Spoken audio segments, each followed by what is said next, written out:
pernyataan dari genre horor itu inferior dibanding genre lain dalam penghargaan. What do you think about this? Pastinya sedih, cuman mau gimana ya, horor itu kembali lagi cuman dijadiin kayak, menurut aku kayak bisnis.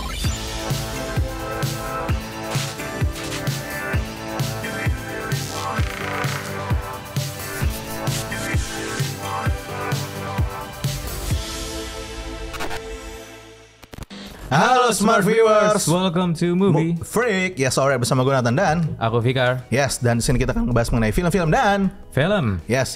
Dan hari ini kita bukan jadi reviewer nomor 1 di Kemanggisan ya. Hari ini kita nggak ngebahas film. Karena nggak berani ya. Kalau di podcast nomor 1 di Kemanggisan kayaknya ada saingan saingannya. di sebelah ya. Jangan bilang nomor 1 di Kemanggisan. Jangan. Paling enak gedung R lantai 3 kali ya. Ya itu paling aman sih. Iya. Nah, hari ini seperti yang kalian lihat saat kita agak berbeda sedikit karena di sini kita akan ngobrol-ngobrol. Tapi sebelum itu kita kasih sedikit biografinya apa aja tuh, Fikar, mungkin boleh ceritain. Nah, untuk biografinya ini Mas Erwanto Alfadula, biasa dipanggil oleh Mas Dula ya, biasanya dipanggil Mas Dula.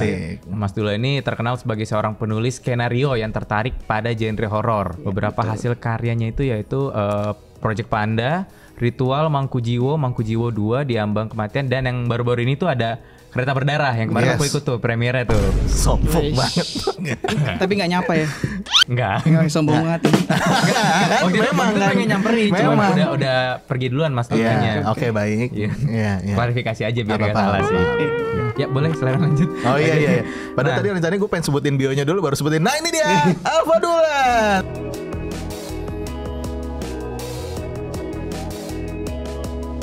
Lu udah sebutin namanya di awal, nggak apa-apa ya, Mas? Nggak apa-apa. Jadi gimana? Dula. Nah, ini kan hari ini kan kita tuh punya tema ya, seperti yang sudah ada di sebelah sini gitu ya. Sudah terpampang jelas. Ini ada lambang Oscar gitu kan, ngomongin penghargaan gitu kan. Ini langsung kita bahas daging aja tapi ya. Obrolannya full daging. Iya, sebelum Semoga ini ya. Sebelum ini sebenarnya tadi off record kayak kita udah bikin podcast sendiri ya. Iya. Bahasannya 10 menit lumayan gitu. Nanti ya. kita rilis sendiri ya. Nanti kita rilis sendiri tuh. Ini ada satu dulu tapi sebagai establish dulu gitu ya. Penggambaran kira-kira kita pengen tahu nih. Kalau dari dulu sendiri ngelihatnya ya 10-20 tahun ke belakang sampai sekarang gitu ya. Ada yang merasa kayak perkembangan atau perubahan nggak sih di skena horror, either it in Indonesia atau di luar negeri di industri filmnya gitu ya? Pengen kepo di situ dulu tuh. Kalau di luar negeri mungkin, aduh gue nggak berani untuk ngasih pendapat ya, maksudnya itu luas banget ya. Tapi kalau di Indonesia ya kayak waktu gue masih kuliah terus ke bioskop, kayak sedih aja gitu sebagai penggemar horor yang kita lihat adalah poster-poster horor senonoh. Iya, nangkap. Ceritanya nggak ada isinya tapi yang penting jual bagian itunya kan. Ya gitulah ya kan, maksudnya kalau mau menjual itu kan kenapa nggak bikin aja sekalian genre yang khusus itu untuk dewasa dan sebagainya. Cuman kenapa harus digabung dengan horor? Jadi horor tuh kayak cuman dijadiin kemasan terus dijual sebagai bisnis. Jadi kambing hitam gitu, sedih sih. Cuman kalau sekarang lihat perkembangannya, udah jauh banget ya. Orang jadi lebih appreciate horor. Orang lebih sadar kalau horor itu harus punya kualitas, nggak cuman kuantitas doang yang ditampilin tiap tahun. Kayak gitu sih. Kalau dulu sendiri lu ngerasanya mulai semenjak film Indonesia apa yang akhirnya mulai udah ngerubah ranahnya nih? Iya. Dulu kita punya Kuntilanak Trilogy. Rizal Mantovani. Itu bagus banget ya kalau gue pribadi ya. Terus kemudian kita sempat tersesat tuh horor kita, tiba-tiba tadi muncul esek-esek. Gue boleh bilang gitu? Gak apa-apa. Tenang, masih bisa, masih aman lah di sini. Yang muncul horor-horor semi gitu sana, ya. Terus kemudian baru bangkit lagi gue ngerasa, menurut gue ya itu di Pengabdi Setan. Jujur iya. Yang remake Joko Anwar itu. Dan itu jujur gue ketika gue nonton di bioskop, kita kan semua teriak ya. Itu gue jujur gue nangis berkaca-kaca karena akhirnya ada horor bagus gitu. Itu gue merinding tuh Pengabdi Setan 1 itu. Tapi emang bagus sih. Bagus banget itu. Iya, I feel you. Lu pernah nggak nangis saking bagusnya? Banyak, apalagi film-film. Bohong, bener lu. Tapi kan bukan horor yang lain. Iya.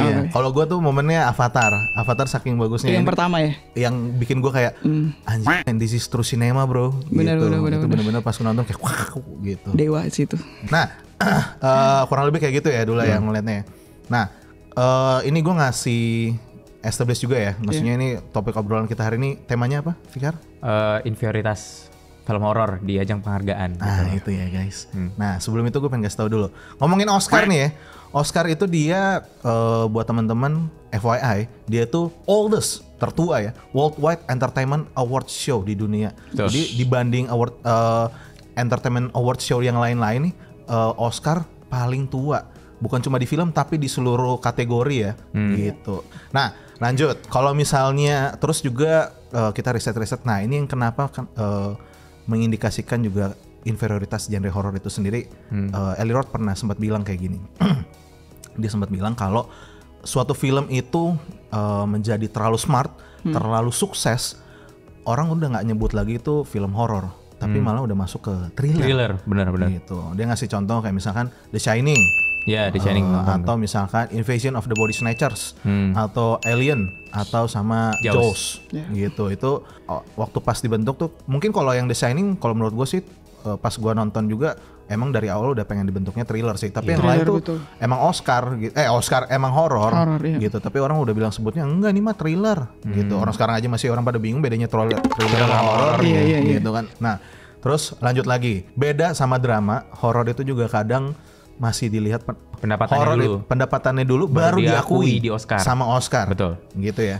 Jadinya beda dengan kalau misalnya drama maybe pendapatan di luar tuh under 100 juta US dollar itu udah kayak yang penting artnya gitu. Tapi kalau misalnya pas horor ini kita berdasarkan data ya, gitu bukan pendapat. Bukan gitu. pendapat. Jadi ngelihat look back ke belakang, memang film-film horor yang mulai diakui ya kalau misalnya udah di atas rata-rata pendapatannya. Sampai di 2024 genre horor itu masuk nominasi Best Picture jumlahnya kurang dari 10 bro.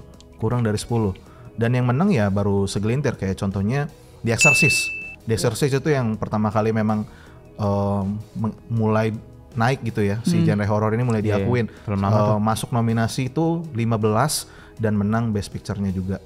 Dia juga ini sih masuk nominasi itu supporting actress sama aktrisnya juga.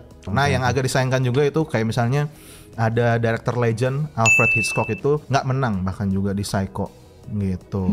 Nah, yang sering masuk itu dari segi teknisnya, misalkan kayak make-upnya, VFX-nya, sama scoringnya. Nah, horror itu is overlooked sama kayak fantasy, sci-fi, dan komedi. Nah, ngomongin mengenai nominasi, dari sepanjang sejarah Oscar, yang menang horror performance secara actingnya itu cuma 6 dari total 21 nominasi sepanjang sejarah. Gitu ya guys. Kurang lebih. Gue baru tahu sih itu. Baru tahu ya? Baru tahu. Alhamdulillah, riset kita lumayan dalam berarti ya. Kita nggak salah ya. Nggak salah. Ini kita langsung pengen nanya pendapatnya dari Dullah nih. Seperti topik kita hari ini.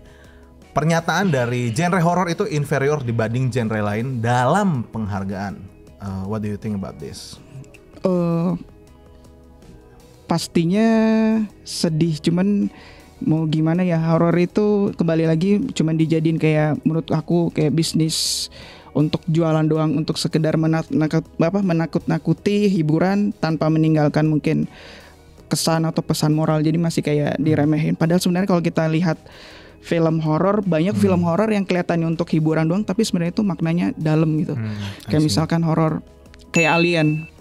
Alien tuh kesukaan aku banget. Itu pertama kali aku jatuh cinta sama sinema itu gara-gara film Alien. Nah, di situ aku ngelihat sebenarnya kan di situ yang kita lihat itu kan kalau di itu cuma sekedar hiburan untuk bioskop ya. Tapi kalau kita lihat, maksudnya kalau kita tonton lagi, sebenarnya itu kayak ingin menceritakan tentang keserakahan manusia kan. Ada kru yang dipaksa untuk ke bulan dan dibohongin untuk meneliti sesuatu, padahal sebenarnya kan perusahaannya sudah mengetahui bahwa apapun yang mereka temukan mereka harus kembalikan untuk pulang dan untuk dijadikan bisnis kan. Sementara Alien itu kan cuman digambarkan sebagai antagonis, tapi sebenarnya dia kan adalah korban. Aliennya ya. Aliennya adalah korban ya. Dia kan cuma ingin bertahan hidup, dia cuma ingin berlindung kan dari manusia-manusia ini. Itu kayak gitu sih sebenarnya. Ya kalau dibilang inferior ya sedih sih sebenarnya. Ya cuman kita nggak bisa, mungkin butuh proses atau waktu buat akhirnya nanti horor bisa diapresiasi lagi gitu. Ya. Nah kalau misalnya ini kan kita sempat bahas kalau konteksnya di Oscar gitu ya. Kalau di Oscar sendiri itu kan memang masih ya, karena kita pas gue riset juga gitu ya, nonton orang ngejelasin sih, dibilangnya memang kalau di sana kan mereka kan punya committee member kan. Jadinya memang orang-orang yang memiliki kekuasaan tertentu bisa kayak ngasih bisikan-bisikan gitu loh. Jadi kan dia setiap tahunnya kayak misalnya tahun 2023 kalau 2024 ini ada 256 film masuk sebagai nominasi Best Picture. Ya kan nggak mungkin satu orang nonton semuanya kan. Jadinya ada yang katanya kalau misalkan orang yang memiliki kuasa tertentu bisa bilang kayak lu coba nonton yang 20 film ini aja. Iya. Ada film-film yang kayak ini itu waktu itu maksudnya sensor. Itu kayak sarkastis gitu loh. Agak telat ya sensor. Gitu. Jadinya maybe kenapa bisa overlook ya karena hal-hal tersebut. Apalagi kayak tadi misalnya ada fakta ada data menunjukkan bahwa memang harus tembus 100.000 tadi ya. 100 juta. Oh 100 juta. Ya, itu gokil US dollar. Jadi untuk ya bisa diakuin dulu kayak kayaknya ini emang film sukses, kayaknya ini emang film secara kualitas bagus. Kayak Get Out ya, Get Out kan sukses. Gitu. Dia dengan budget minim kan, akhirnya bisa pendapatan. Nah itu kalau ngomongin di luar nih, tapi kalau untuk di Indonesia sendiri pendapat lo gimana? Dula? Apakah sama Inveritas juga atau? Tapi kayaknya enggak lah ya kalau di Indo kan. Kayaknya udah mulai dihargai ya kalau di Indonesia ya. Maksudnya ada beberapa award, gue nggak bisa sebut. Udah mulai kasih kategori untuk horror gitu. Iya kan? Kayak kemarin Mas Dila kan kemarin dapat awards kan ya? Ya itu gue kaget sih, maksudnya horror kok tiba-tiba diapresiasi.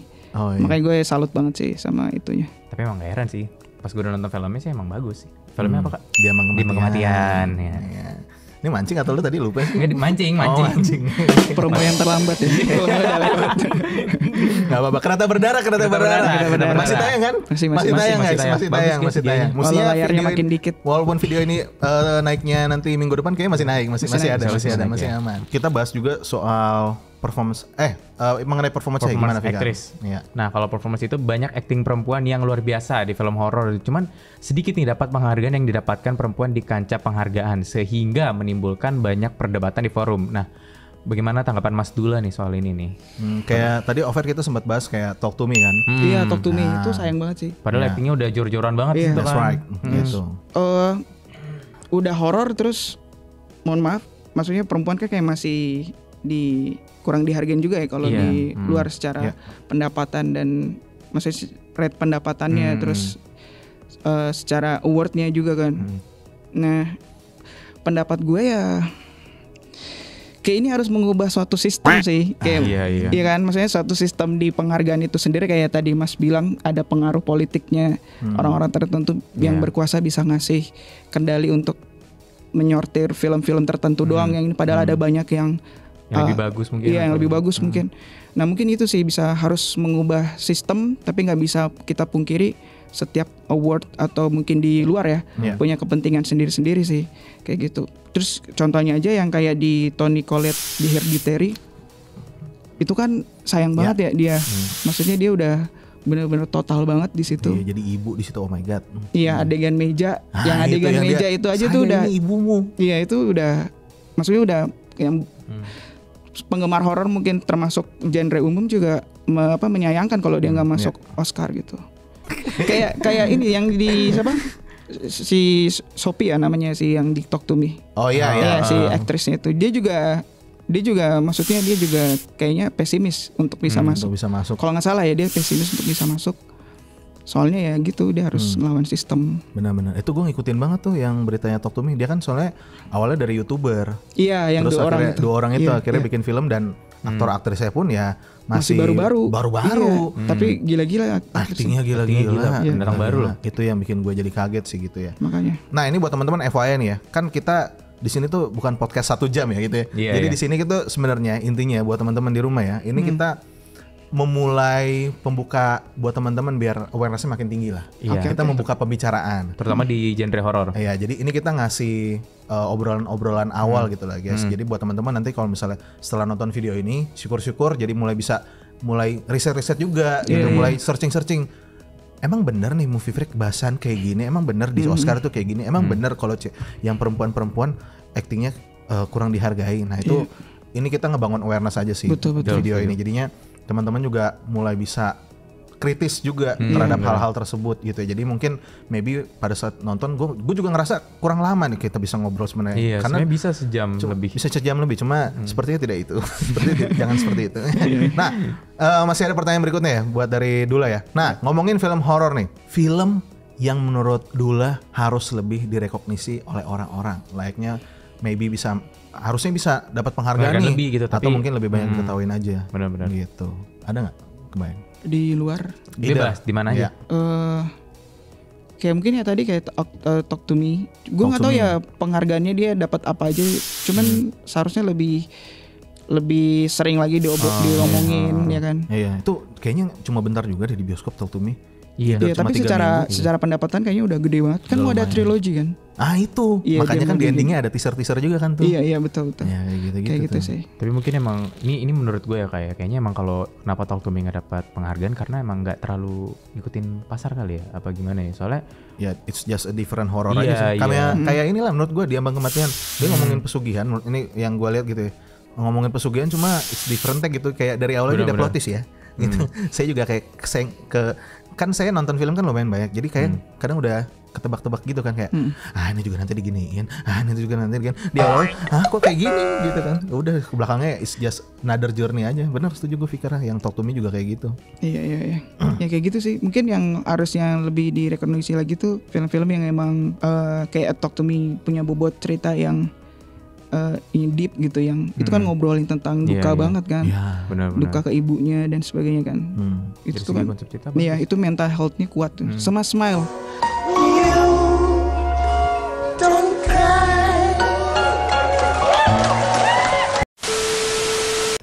Smile. Iya. Tapi itu creepy sih. Iya itu kan kayak sensitif ya, ngomongin tentang pemikiran bunuh itu contagious, ya kan, bisa menular gitu. Kayak di konsep filmnya, ketika kita ngelihat orang bunuh diri, kita ikut bunuh diri kan.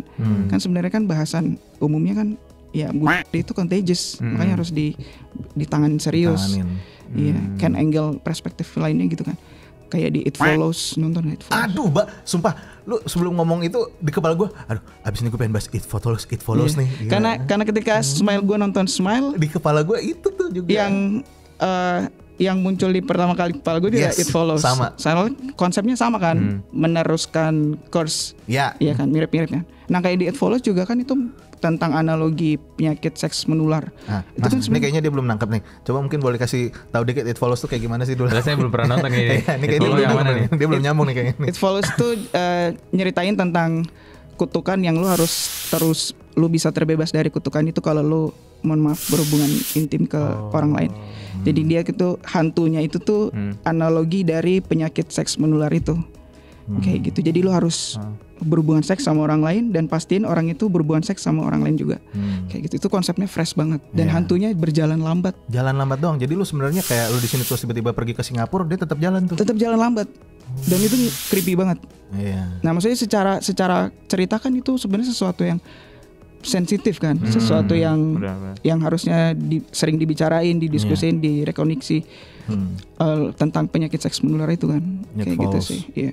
Kalau gue di Indonesia mungkin pengen ini kali ya. Kalau gue nyaranin Pintu Terlarang sih men. Oh iya itu bagus banget. Orang itu kan yang Indonesia masih awal-awal 2000-an. Cuman yang mana kayak film horor kebanyakan seperti udah disebut di awal. Itu jatuhnya thriller enggak ya? Apa? Horor. Itu psikologi sebenarnya, psikologi thriller. Thriller horor. Enggak ada horor horornya. Mungkin subgenrenya kali. Ya, tapi lebih itu ke thriller. Ya itu gue saranin nih guys. Ada di Netflix by the way. Ada. Misalnya mau nonton. Itu juga tentang mental health kan. Tentang mental health juga. Kayak gitu-gitu sih yang isu-isunya kan penting kan. Yang mana? Yang tadi semuanya Pintu Terlarang. Iya. Terus Talk to Me, It Follows, Smile, itu kan isu-isunya penting semua itu. Nah tuh guys, dari nonton ini aja kan udah dapat 3 rekomendasi film tuh, harus nonton gitu ya. Gitu. Nah lanjut, kita pengen nanya juga nih, dari dulu dalam waktu dekat ini ada nggak project juga sebelum mau bahas nanti top pertanyaan terakhir ya? Insya Allah di akhir bulan ini akan resmi mengumumkan project baru sama Multivision horror. Horror lagi ya berarti. Horror lagi. Sama Multivision berarti yang sebelum ini kan yang Kereta Berdarah ya Multivision. Iya Multivision juga. Nah ini Multivision baru lagi. Iya sama ada satu lagi sama Soraya, cuman belum boleh.